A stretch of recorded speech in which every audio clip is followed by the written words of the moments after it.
Friends, ये हमारे Faridpur branch के बच्चे हैं 7th क्लास के।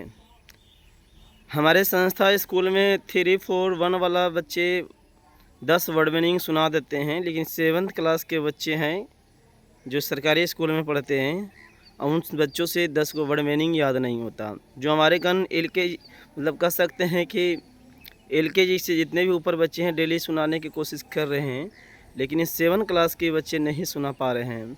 हमारे संस्था से सब जुड़े हुए न्यू विद्यार्थी हैं, कोई दिन से आ रहे हैं फरीदपुर ब्रांच में। अब इन लोगों के साथ हम क्या करें, आप ही बताइए। बहुत सारे बच्चे को हमें लगता है कि इंग्लिश मतलब ABCD भी पहचानने नहीं आता। 7th क्लास में बच्चे चले गए हैं। अब इनके माता पिता कहते हैं सर हमारे बच्चों की इंग्लिश पढ़ा दीजिए। अरे इंग्लिश घोर के पिला दें हम। शुरू से जब इनका बेस सही नहीं था, बढ़िया से भी ABCD नहीं पहचान पा रहे हैं। अब कह रहे हैं सर ये 7th में चले गए हैं। 1-2 बच्चे ऐसे हैं कि उनको ABCD अभी अल्फ़ाबेट पहचानने नहीं आ रहा। अब वो कहते हैं उनके पिताजी कि हमको बच्चे की इंग्लिश सिखाइए। अरे भाई, आप 7th क्लास तक अब छोड़ दिए। जिस तरह से जानवर जन्म दे के बच्चे को छोड़ देता है ना, उसी से कुछ माता पिता हैं ये बच्चों को जन्म तो दिए लेकिन कर में अच्छा नहीं दिए, बढ़िया से पढ़ाए नहीं।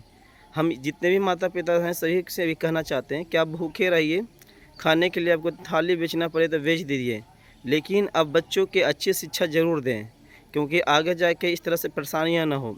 क्योंकि इसमें 1-2 बच्चे ऐसे हैं जो आगे जाएंगे 10th में तो उन्हें बढ़िया से कोई मतलब कुछ भी पढ़ने नहीं आएगा। वो 10th के एग्ज़ाम देते हैं और सरकार की नीति के अकॉर्डिंग पास भी हो जाते हैं, तो उनके माता पिता को लगता है कि हमारा बच्चा को जैसे तैसे सरकारी स्कूल से पढ़ा और पास भी हो गया। लेकिन जहाँ तक हमें मानना है कि उनके पास कुछ मेरिट नहीं रहते हैं, बस जिस तरह से चीटिंग सरकार की होती है पास भी हो जाते हैं।